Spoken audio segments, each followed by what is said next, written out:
હિન્દુ ધર્મમાં ચારધામ યાત્રાનું વિશેષ મહત્વ છે. આ ચારધામમાં રામેશ્વર, બદ્રીનાથ, દ્વારિકા અને જગન્નાથપુરીનો સમાવેશ થાય છે. આ લેખમાં આપણે આ ચારધામ યાત્રામાંથી જ એક એવા જગન્નાથપુરી મંદિરની વાત કરીશું. જાણીશું કે એવું તે શું છે જે આ મંદિરને ખાસ બનાવે છે. ભગવાન વિષ્ણુ ચારધામની યાત્રા પર જાય છે તો સૌપ્રથમ તે હિમાલયના શિખર પર આવેલ બદ્રીનાથમાં સ્નાન કરે છે. પશ્ચિમ દિશામાં ગુજરાતમાં આવેલ દ્વારકામાં વસ્ત્ર ધારણ કરે છે, પુરીમાં ભોજન કરે છે અને દક્ષિણના રામેશ્વરમાં વિશ્રામ કરે છે. દ્વાપર યુગ પછી ભગવાન કૃષ્ણ પુરીમાં રહેવા લાગ્યા અને જગતના નાથ એટલે કે જગન્નાથ કહેવાયા. હિન્દુઓના પ્રાચીન અને પવિત્ર 7 નગરોમાંથી એક પુરી ઓરિસ્સા રાજ્યના સમુદ્ર કિનારે વસેલું છે. જગન્નાથ મંદિર વિષ્ણુના 8મા અવતાર શ્રીકૃષ્ણને સમર્પિત છે. હાલનું ઓરિસ્સા પ્રાચીન સમયમાં ઉત્કલ પ્રદેશના નામે ઓળખાતું હતું. જગન્નાથની મૂર્તિમાં છે બ્રહ્મ પદાર્થ. એક પૌરાણિક માન્યતા અનુસાર જ્યારે શ્રીકૃષ્ણની જીવનલીલા પૂર્ણ થઈ ત્યારે તે દેહત્યાગ કરી વૈકુંઠ જતા રહ્યા. પાંડવો દ્વારા તેમના પાર્થિવ શરીરનો દાહ સંસ્કાર કરવામાં આવ્યો, પરંતુ આ દરમિયાન તેમનું હૃદય બ્રહ્મ પદાર્થ સળગતું જ રહ્યું. પાંડવો દ્વારા તેમનું સળગતું હૃદય પાણીમાં વિસર્જિત કરવામાં આવ્યું, જે રાજા ઇન્દ્રયુમ્નને મળ્યું હોવાનો ઉલ્લેખ છે. રાજા દ્વારા મળેલ બ્રહ્મ પદાર્થને ભગવાન જગન્નાથની મૂર્તિમાં સ્થાપિત કરાવવામાં આવ્યું. ત્યારથી તે બ્રહ્મ પદાર્થ અહીં જ છે. જ્યારે 12 વર્ષ પછી મૂર્તિ બદલાવવામાં આવે છે ત્યારે તેની નવી મૂર્તિમાં સ્થાપિત કરવામાં આવે છે. આશ્ચર્યની વાત તો એ છે કે પૂજારીઓએ પણ તેને કદી જોયું નથી. જ્યારે બ્રહ્મ પદાર્થને બદલાવવામાં આવે છે ત્યારે પૂજારીની આંખો પર પટ્ટી બાંધવામાં આવે છે અને હાથ કપડાથી ઢાંકેલા હોય છે. જોયા અને સ્પર્શ્યા વિના જ બ્રહ્મ પદાર્થની જૂની મૂર્તિમાંથી કાઢી નવી મૂર્તિમાં લગાવવામાં આવે છે. તેમણે કરેલ અનુભવ અનુસાર આ બ્રહ્મ પદાર્થ ખૂબ જ કોમળ છે. આ મંદિરમાં એક બે નહીં પરંતુ 4 દરવાજા છે. મુખ્ય દ્વારની સિંહદ્વારમ કહે છે, જેની રક્ષા હનુમાન દાદા કરી છે. મંદિર સમુદ્ર કિનારે હોવાના કારણે તેની આસપાસ સમુદ્રનો ઘણો અવાજ રહે છે. પરંતુ રહસ્યમય વાત એ છે કે મંદિરમાં પ્રવેશ કરતાની સાથે જ સમુદ્રનો અવાજ સંભાળતો બંધ થઈ જાય છે. હવાની વિપરીત દિશામાં લહેરાય છે ધજા. જગન્નાથ મંદિરના શિખર પર રહેલ ધજા હંમેશા હવાની વિપરીત દિશામાં લહેરાય છે. આજ સુધી તેનું વિપરીત દિશામાં લહેરાવા અંગે કોઈ જ વૈજ્ઞાનિક કારણ જાણી શકાયું નથી. રોજ બદલાવવામાં આવે છે ધજા. પુરીના મંદિરમાં રોજ ધજા બદલાવવામાં આવે છે. તેના માટે પૂજારી રોજ 45 માળ જેટલી ઊંચાઈવાળા મંદિરની દિવાલ પર ચઢે છે. આ એક અઘરું કામ છે, છતાં પણ આ નિયમ મંદિર નિર્માણ થયું ત્યારથી ચાલી રહ્યું છે. રોજ ધજા બદલવા માટેની એક માન્યતા એવી પણ છે કે જો ધજા બદલવામાં એક દિવસ પણ છોડવામાં આવે તો 18 વર્ષ સુધી મંદિર બંધ થઈ જશે. આ જ કારણ છે કે આ મંદિરમાં રોજ ધજા બદલવામાં આવે છે. જગન્નાથપુરીને પૃથ્વી પરના વૈકુંઠ તરીકે ઓળખવામાં આવે છે. આ વિસ્તારને હિન્દુ શાસ્ત્રોમાં શાક ક્ષેત્ર, નીલાંચલ ક્ષેત્ર, શ્રી ક્ષેત્ર, શ્રી પુરુષોત્તમ ક્ષેત્ર અને નીલગિરી તરીકેનો ઉલ્લેખ જોવા મળે છે. અહીં શ્રીકૃષ્ણએ અનેક લીલા કરી છે. અહીં તે નીલમાધવ તરીકે જન્મ્યા હતા. હિન્દુ શાસ્ત્રો અનુસાર ચારધામની યાત્રામાં સૌથી છેલ્લે પુરીમાં આવી યાત્રા સમાપનનો ઉલ્લેખ છે. પુરીમાં આવેલ ભગવાન જગન્નાથનું આ મંદિર વૈષ્ણવ સંપ્રદાયને સમર્પિત છે.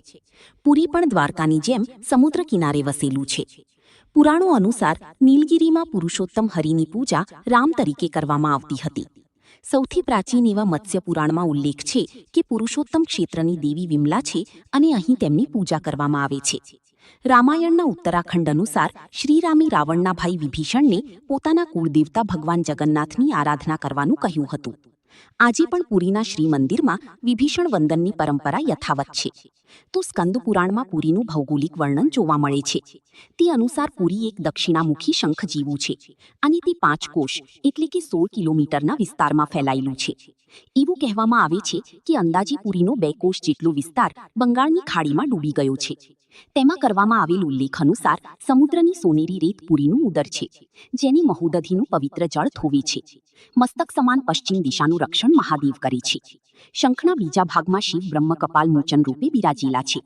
કહેવાય છે કે બ્રહ્માજીનું એક મસ્તક શિવના હાથમાં ચોંટી ગયું હતું અને તે અહીં આવીને પડ્યું હતું. ત્યારથી અહીં મહાદેવ બ્રહ્મ સ્વરૂપે પૂજાય છે. શંખની ત્રીજા ભાગમાં મા વિમલા અને નાભી સ્થળમાં ભગવાન જગન્નાથ રથ સિંહાસન પર બિરાજમાન છે.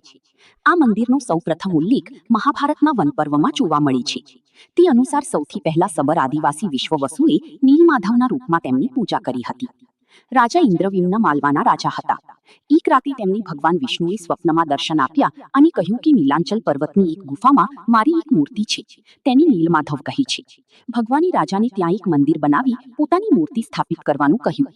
રાજાએ પોતાના સેવકોને નીલાંચલ પર્વત શોધવા મોકલ્યા. તેમાં એક બ્રાહ્મણ વિદ્યાપતિ હતો, જે ખૂબ જ હોશિયાર હતો.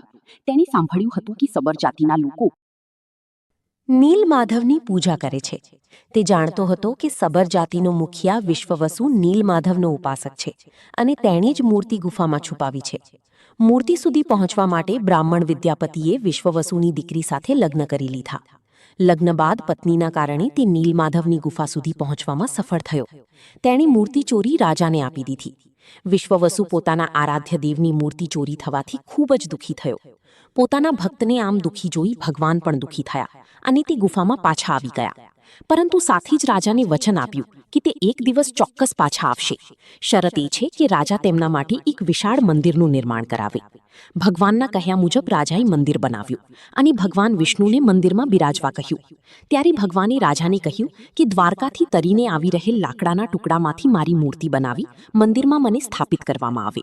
ત્યારે રાજાના સેવકોએ તે તરતા આવી રહેલા લાકડાને શોધી તો કાઢ્યું, પણ તે બધા મળીને પણ તે લાકડાને ઉઠાવી શક્યા નહીં.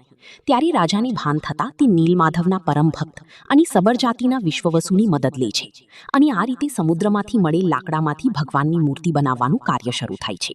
રાજાના કારીગરોએ અનેક પ્રયત્નો કર્યા, પણ તે લાકડામાં એક હથોડી પણ મારી શક્યા નહીં. ત્યારે ત્રણેય લોકના સર્જનહાર એવા ભગવાન વિશ્વકર્માએ એક વૃદ્ધ વ્યક્તિના રૂપમાં આવી મૂર્તિ બનાવી આપવાનું કહ્યું. પરંતુ તે માટે તેમણે રાજા સમક્ષ એક શરત મૂકી. તે અનુસાર તે 21 દિવસમાં મૂર્તિઓ બનાવશે અને એકલામાં દરવાજા બંધ કરીને બનાવશે. જો કે દરવાજો 21 દિવસ પહેલા ખુલી ગયો તો તે મૂર્તિ બનાવવાનું છોડી દેશે. રાજાએ તેમની શરત મંજૂર કરી અને મૂર્તિ બનાવવાનું કાર્ય શરૂ થયું. બંધ દરવાજાની અંદર મૂર્તિ નિર્માણનું કામ થઈ રહ્યું છે કે નહીં તે જાણવા રાજા રોજ દરવાજાની બહાર ઊભા રહી મૂર્તિ બનવાનો અવાજ સાંભળતા હતા. એક દિવસ નિત્યક્રમ અનુસાર રાજા જ્યારે દરવાજા પાસે ગયા તો અંદરથી કોઈ અવાજ આવતો ન હતો. તેમને લાગ્યું કે વિશ્વકર્મા કામ છોડીને જતા રહ્યા છે. રાજાએ દરવાજો ખોલી દીધો અને શરત અનુસાર વિશ્વકર્મા કામ છોડીને જતા રહ્યા.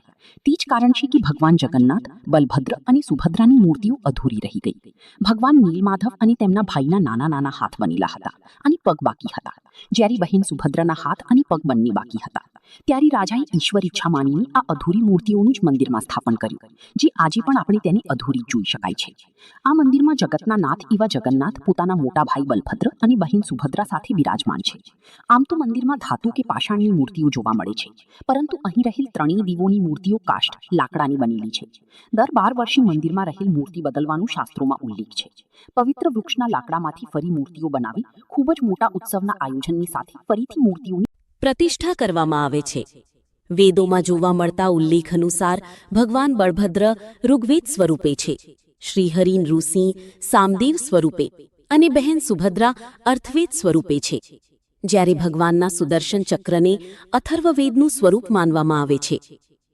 સામાન્ય રીતે અનેક મંદિરોના શિખર પર હજારોની સંખ્યામાં પક્ષીઓ વિહરતા જોવા મળે છે, પણ આ મંદિરના શિખર પર ક્યારેય કોઈ પક્ષી ઉડતું જોવા મળ્યું નથી, જે એક રહસ્ય છે. એટલું જ નહીં, મંદિરના ગુંબજ કે શિખરનો કોઈ પણ રીતે પડછાયો જોવા મળતો નથી. મંદિરના શિખર પર રહેલ એક અષ્ટધાતુ ચક્ર છે, જેને સુદર્શન ચક્ર કે નીલચક્રના નામે પણ ઓળખવામાં આવે છે. ચક્રને લઈને 2 રહસ્ય છે.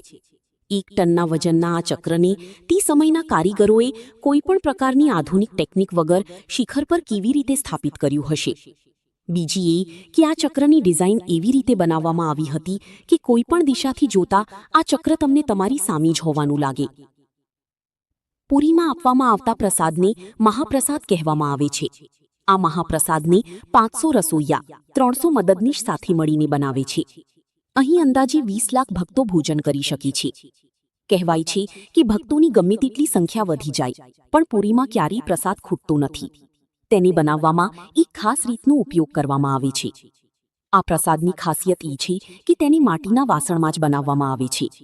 તે ઉપરાંત આ પ્રસાદ ગેસ પર નહીં પરંતુ ચૂલા પર તૈયાર કરવામાં આવે છે. મહત્વની વાત એ છે, પુરીમાં તૈયાર થતો પ્રસાદ એક ઉપર એક એમ 7 માટીના વાસણો મૂકી બનાવવામાં આવે છે. જેની સૌથી આશ્ચર્ય કરનારી વાત એ છે કે આ પ્રસાદમાં સૌથી ઉપર રહેલ વાસણનો પ્રસાદ પહેલા બને છે.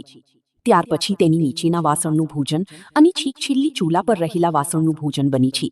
જી ખૂબ જ રોચક વાત છે. તો આવા જ આર્ટિકલ્સ સાંભળવા અમારી ચેનલ લક્ષ્ય મોટિવેશન ગુજરાતી સબસ્ક્રાઇબ કરો અને અમારી સાથે જોડાઓ.